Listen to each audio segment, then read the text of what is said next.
S'il est une particularité des assemblées générales de la FANAF, c'est bien leur dimension scientifique. La journée du mardi 13 février a inauguré plusieurs panels. Comment doit être le management et le top management d'une société d'assurance moderne? Je suis Delphine Traoré Maïdou, Chief Operating Officer du groupe Allianz en Afrique.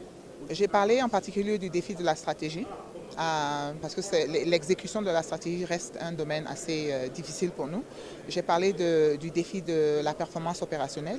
Nos coûts opérationnels nous coûtent très cher, ce qui rend difficile aussi l'exécution de la stratégie. Et le troisième domaine qui est très important pour moi en particulier, c'est le domaine du talent, du capital humain. Et ce dont je parlais tout à l'heure, on ne recycle pas le talent. Donc je pense qu'il y a beaucoup à faire quand il s'agit de la succession de nos DG, de la succession de notre management, de la succession des administrateurs, aussi inclure les femmes dans ce domaine-là. Je pense que ça c'est très important. Il faut d'abord les encadrer. Il faut d'abord identifier quels sont les talents dans nos organisations. Il faut les encadrer, il faut leur donner la formation nécessaire. Il faut leur donner une vision assez globale parce qu'on a tendance aussi à former les gens dans nos pays, ils connaissent que ce qui se passe dans nos pays.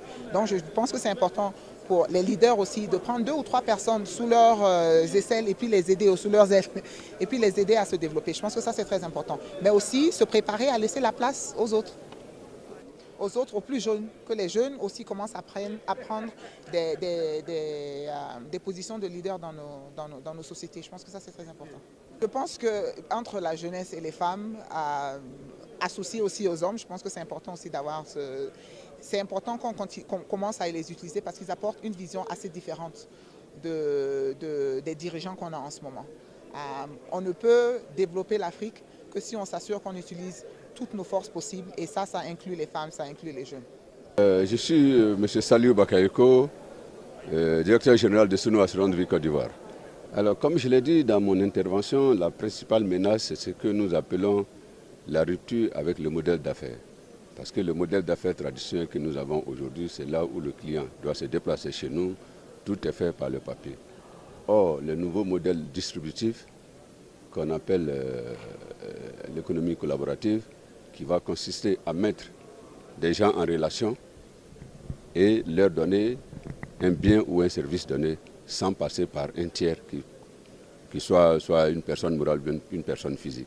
Vous comprenez donc que ça devient une menace pour ceux qui sont dans le modèle traditionnel à vouloir croire qu'on peut continuer toujours à fonctionner comme ça. Parce que c'est nouveau. Je prends l'exemple de, pas forcément dans notre domaine, mais ça arrive dans notre domaine de l'assurance. Je prends le modèle de Uber que tout le monde connaît. Aujourd'hui, Uber, c'est quelqu'un, ou bien un groupe de personnes, c'est un start-up qui ont inventé une plateforme numérique qui est assise chez lui. Et à l'aide de cette plateforme numérique, quand vous avez besoin d'un taxi, vous inscrivez d'abord sur sa plateforme numérique. Et lorsque vous avez besoin d'un taxi, il vous fait venir quelqu'un, là vous êtes et partout dans le monde entier. Et lui, il se rémunère un peu sur le fait que tu sois passé par sa plateforme pour avoir ton taxi. Donc du coup, à un moment donné, lui, il devient le maître de l'affaire. Les autres deviennent un peu ses employés. C'est ce qui va arriver à nous les assureurs lorsque il y aura à avoir des insurtech ou des fintech comme pour les banques. À un moment donné, nous serons là que de façon passive. Nous allons seulement, ils vont prendre les risques de nous donner, mais c'est eux qui seront le maître de la situation. Nous aurons un rôle passif, eux, ils auront le rôle actif. Ma proposition, c'est la vision que j'ai exprimée pendant mon intervention, c'est de dire que il nous faut faire en sorte que notre métier soit porté sur les technologies de l'information et de la communication, notamment le mobile. Je vais être concret, c'est-à-dire que désormais, on doit pouvoir faire toutes les opérations d'assurance à partir de son mobile sans forcément venir chez l'assureur. Et c'est ça le futur, on ne va pas y échapper. Je l'ai dit, on ne va pas y échapper.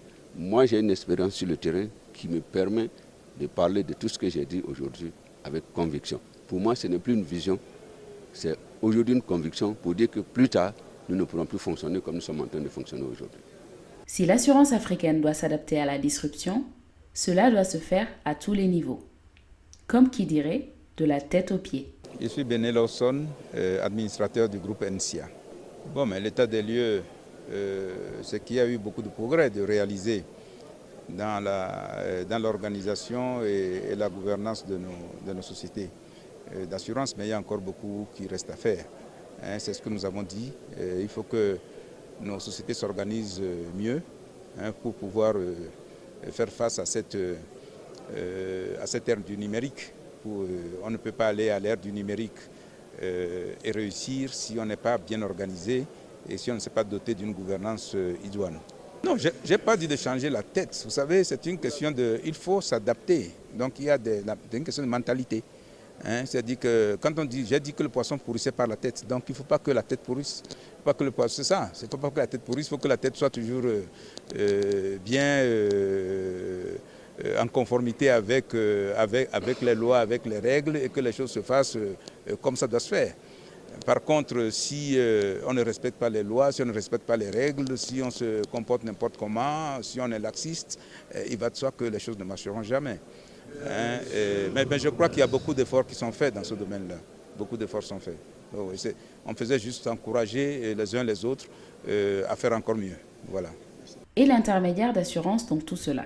Donc, le fondateur de Balloon, donc, qui est une start-up de vente d'assurance sur mobile en Afrique, spécifiquement en Afrique.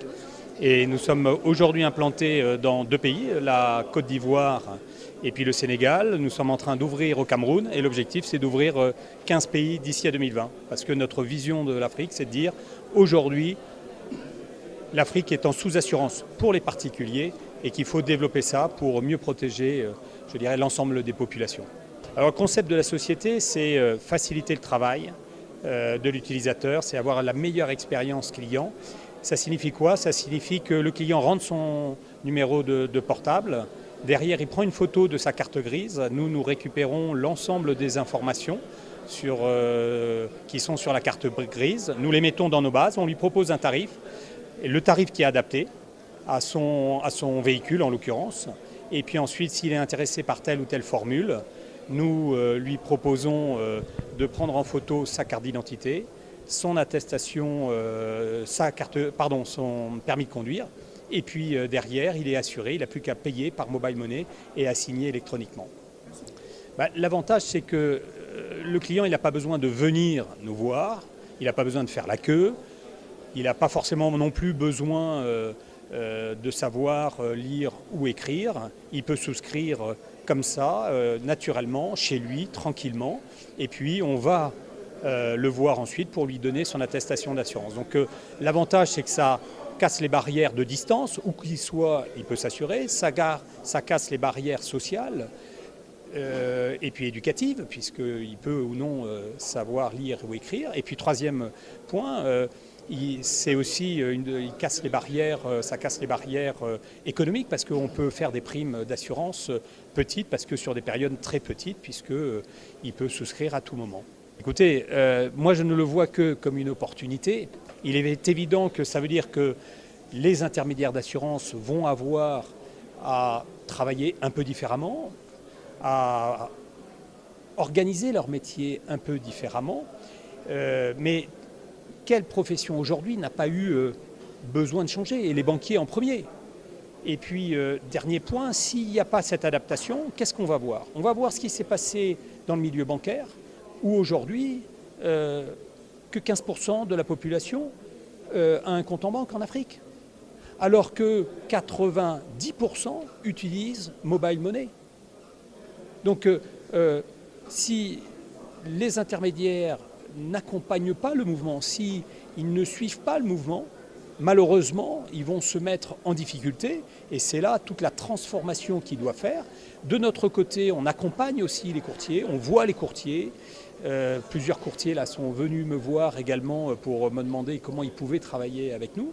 Et je crois qu'il y a toujours 2 façons d'aborder les transformations. Soit on freine, mais aujourd'hui c'est une vague immense, parce que c'est tous les jeunes qui se mettent sur le digital. Soit on accompagne, on surfe sur la vague, et là on prend de la vitesse, et ça permet d'accélérer et de suivre le mouvement, et finalement de s'amuser encore plus. Je m'appelle Sherba, je suis assureur conseil ou courtier d'assurance directeur général de Assure Conseil Marche, la filiale sénégalaise de Marche, leader mondial du courtage et du conseil d'assurance, et membre actif à la FIAC, la Fédération interafricaine des courtiers d'assurance. Non, comme je l'ai dit dans mon propos, ce n'est pas une menace. C'est un outil formidable, une opportunité qu'il faudra s'approprier pour en profiter pleinement. Le courtage traditionnel, classique, a besoin effectivement d'efficacité, et qui dit efficacité dit numérique. Donc aujourd'hui, je pense que les intermédiaires que nous sommes, nous devons prendre toutes les dispositions pour éviter quand même de louper ce train de la dématérialisation. C'est aller donc dans le sens de l'efficacité, aller dans le sens quand même de l'exercice de notre métier qui consiste à donner le service, la valeur ajoutée auquel nos clients sont en droit de s'attendre. Et là, je sais que donc la dématérialisation, le numérique est un fort allié qui pourra nous permettre quand même d'atteindre ces performances. Non, moi je dis que le numérique est un outil pour renforcer davantage ce conseil. Mais le conseil, il est fondamental dans notre métier. Comme je l'ai dit, il ne s'agit pas d'aller cliquer donc sur un smartphone pour acheter un produit d'assurance. Un produit d'assurance, c'est quelque chose de technique, d'assez complexe. Ce n'est pas comme une carte bancaire, ce n'est pas comme une carte téléphonique qu'on va acheter ou bien un smartphone qu'on va acheter. Ça mérite un conseil. Parce que le rôle du conseil, le rôle de l'intermédiaire d'abord, je le confonds souvent au rôle du médecin. Le médecin, il fait un diagnostic, une analyse. Il fait le diagnostic avant de donner aujourd'hui quel est donc le traitement approprié en prescrivant l'ordonnance. C'est le même rôle que le courtier doit jouer. Il doit analyser les besoins de son client pour anticiper sur le service après-vente. Le client qui est devant moi, chaque client est un cas particulier. Un client arrive avec donc ses besoins spécifiques, il faut l'écouter, il faut analyser ses besoins, le conseiller pour lui tailler le costume sur mesure qui est quand même à sa dimension. Et ce volet, il est fondamental. Et malheureusement, souvent, on ne peut pas l'avoir tout le temps en ligne. J'ai donné un dernier exemple. Aujourd'hui, quelqu'un qui va à la banque, par exemple, qui fait un crédit de 20-30 millions, qui achète une voiture neuve, la banque lui exige une assurance tout risque. Mais s'il va en ligne et qu'il se rend compte que la prime d'assurance qu'il faut payer pour avoir cette assurance tout risque va lui coûter 1 500 000, il peut renoncer parce qu'il ne l'a pas prévu dans son budget. Alors que s'il prend contact avec un intermédiaire qui connaît son métier, il pourra lui dire, monsieur, quel est votre budget pour assurer en tout risque votre voiture? Il peut lui dire c'est 500 000 francs CFA. Le courtier peut, dans une forme de modélisation, en essayant donc de jouer sur ce qu'on appelle la franchise, c'est-à-dire la part qui est laissée à l'assuré en cas de sinistre, lui trouver une couverture tout risque qui correspond à son besoin spécifique avec son budget. Et ça, aujourd'hui, je suis désolé de le dire, on ne peut pas l'avoir en ligne. Mais non, attendez, on n'a pas peur. Nous sommes des professionnels. Nous sommes des professionnels de l'assurance. Nous connaissons notre métier. Et aujourd'hui, ce que j'ai dit, on a abordé que l'aspect souscription, aller acheter un produit en ligne. Mais le service après-vente de notre métier, c'est les sinistres. Vous achetez une voiture neuve, vous l'assurez en tout risque. Mais ce que vous attendez quand même de votre assureur et de votre intermédiaire, c'est quand demain vous allez faire des tonneaux, ou bien quand vous allez donc faire un accident qui détruit totalement ce véhicule-là, avoir un assureur, un conseiller qui est là pour vous assister dans la gestion de ces sinistres très rapidement pour obtenir l'indemnité juste et équitable pour aller donc chercher une nouvelle voiture. Nous n'avons pas peur, nous connaissons notre métier, nous l'exerçons, nos clients nous font confiance, mais nous, on va saisir cette opportunité nouvelle pour pouvoir donner davantage d'efficacité et de valeur ajoutée à nos clients. Donc c'est une opportunité qui ne pourra aucunement donc perturber quand même l'équilibre de nos cabinets de courtage. Il faut se l'approprier, il faut se former davantage et pouvoir quand même profiter de cela et puis donc rendre le service de qualité auquel nos clients sont en droit de s'attendre. Je suis M. Kwaku Dewele Guillaume Richard, contrôleur des assurances, administrateur principal des services financiers, et je suis contrôleur de la direction des assurances de Côte d'Ivoire. Voilà. Oui, je voudrais dire que depuis 2008, nous-mêmes on a jeté les bases même de l'assurance par voie électronique. C'est vrai que la réglementation n'est pas encore... La réglementation en fait en matière d'assurance n'est pas encore adoptée, mais nos différents États, à travers la loi sur les transactions électroniques, ont déjà adopté ces lois-là. Au niveau de la CIMA, il y a un projet de test qui est en cours, mais pour que ce soit vraiment, je vais dire, accepté par tous, voilà, il y a des discussions et c'est à ce niveau que nous sommes. Voilà. Vraiment, merci. En fait, les assureurs, c'est vrai que tout le cadre réglementaire dans ce que nous appelons le code des assurances de la zone CIMA. Et les assureurs ont leurs dispositions et les courtiers d'assurance aussi ont des dispositions réglementaires. En matière de courtage et dans ce nouvel environnement, il va falloir être imaginatif. Et donc, il y a un conflit de génération entre ceux qui ont commencé l'assurance depuis qu'ils sont dans les papiers et autres, et maintenant une nouvelle génération. Mais nous, en tant que régulateurs, nous, c'est l'assuré et les consommateurs de manière générale. C'est eux qui fondent en fait notre existence. C'est-à-dire qu'on doit prendre des décisions pour pouvoir protéger ou garantir en fait leur sécurité quant aux diverses transactions qu'ils vont avoir aussi bien avec les assureurs que les assurés. Et c'est dans ce contexte que nous, on prendra en fait la réglementation qu'il faut pour pouvoir vraiment favoriser l'émergence en fait de cet outil-là dans notre espace. Mais il dépendra maintenant à chaque compagnie d'assurance, à chaque courtier de faire le choix, soit d'être conservateur ou soit de porter un projet innovateur, mettre des produits adaptés aux besoins de la population et puis pouvoir faire accroître en fait, son chiffre d'affaires. Mais celui qui décide d'être conservateur, s'il développe d'autres types de stratégies qui peuvent lui permettre de résister sur le marché, ça sera tant mieux pour lui. C'est ce que je peux dire. Et le client, lui aussi a changé. Comment l'atteindre, le satisfaire? Bonjour, je suis Mamadou Koné, administrateur directeur général de Alliance Vie Côte d'Ivoire. Et je suis aussi membre du bureau exécutif de la FANAF, membre du comité des experts de la CIMA. Voilà, je viens de faire une présentation sur le client. Donc l'idée c'était de dire identifier le nouveau client, le toucher, le satisfaire. Et donc c'était l'objet du panel et nous avons essayé d'insister sur cette révolution qui est nouvelle. Pour nous, c'est la révolution client qui vient un peu disrupter notre approche au produit, qui a toujours été le cas dans nos exploitations. Et maintenant, il faut réfléchir client, il faut mettre le client au centre de toutes nos actions. Ça avait toujours été le cas, mais maintenant, le client lui-même s'est transformé grâce à la technologie, grâce aux transformations sociétales en Afrique, aussi à la révolution démographique. Le client s'est transformé, il est de plus en plus jeune, il est un natif digital et il est plus exigeant. Et comment nous, compagnie d'assurance, nous transformons à travers nos modèles en silos produits pour devenir des modèles totalement clients. C'était ça tout l'enjeu de ce panel. À toucher ce nouveau client, ça suppose d'avoir deux choses. Il faut jouer sur le marketing et la communication, et là en s'appuyant sur le digital. Et l'autre aspect, il faut jouer sur la distribution. Quels sont les canaux de distribution dont nous mettons en œuvre pour toucher le client et comment nous interagissons avec la stratégie marketing et communication digitale avec la distribution digitale pour pouvoir toucher le client. Il est important de préciser parce qu'il y a eu des craintes. Le digital ne signifie pas direct, total. Le digital ne va pas signifier la disparition du réseau physique. Et comme vous savez, notre produit, comme on l'a dit, il ne s'achète pas, il se vend. Donc on aura toujours besoin du réseau physique, combiné avec le digital pour faciliter les process d'underwriting et faire en sorte que voilà, nous puissions être des entreprises orientées croissance et orientées profitabilité, mais aussi orientées partage de valeur avec nos clients. C'est ça aussi l'un des enjeux principaux de ce panel. Hicham Madreddine, je suis directeur de la transformation du groupe SAM Assurance. Est-ce qu'il faut revenir au GAFA? Moi, je reviendrai plutôt à Uber, par exemple. Uber, c'est un bon exemple. Pourquoi? Parce que Uber n'a pas réinventé un monde digital du taxi. Uber, il a réinventé l'expérience client. Avant Uber, si on va en France, on avait les taxis G7 qui avaient déjà une application avant Uber. Par contre, Uber, ce qui nous a ramené, c'est on peut avoir la voiture la plus proche, la suivre quand elle arrive. Quand on arrive, le chauffeur, il est sympa. Il vous donne à boire, il vous demande quelle musique vous voulez écouter et à la fin, quand vous partez, vous avez l'impression de ne pas avoir payé, sachant que vous avez payé via votre téléphone. Mais tout ça fait que votre expérience, elle est excellente. Ce qui fait que ça revient au client. Aujourd'hui, on a un client exigeant. On a un client qui a goûté à des bonnes expériences clients. Quand je parle d'Uber, on parle d'Airbnb, c'est la même chose. Aujourd'hui, nous, assureurs, il faut qu'on puisse anticiper ça. Parce que si l'enjeu de l'expérience client va venir de la connaissance client qu'on va pouvoir développer.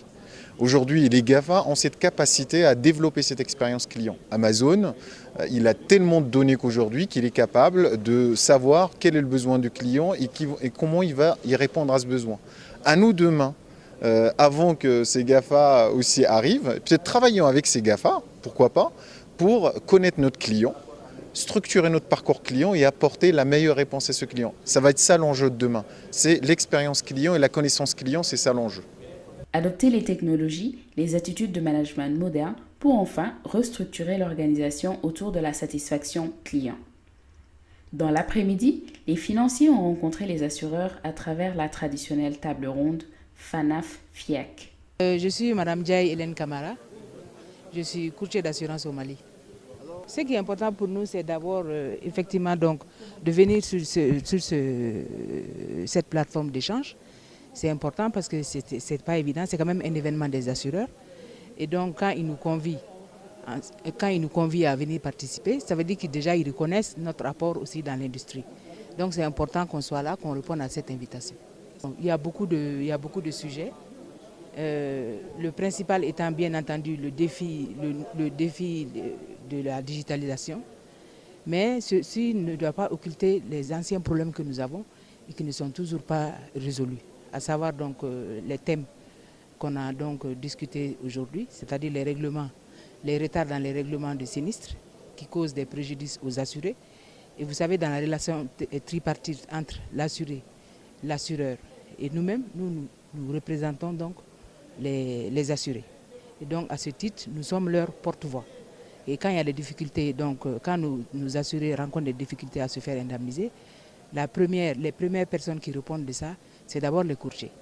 Bien vrai que nous ne réglons pas les sinistres, mais c'est nous qui sommes en face du client.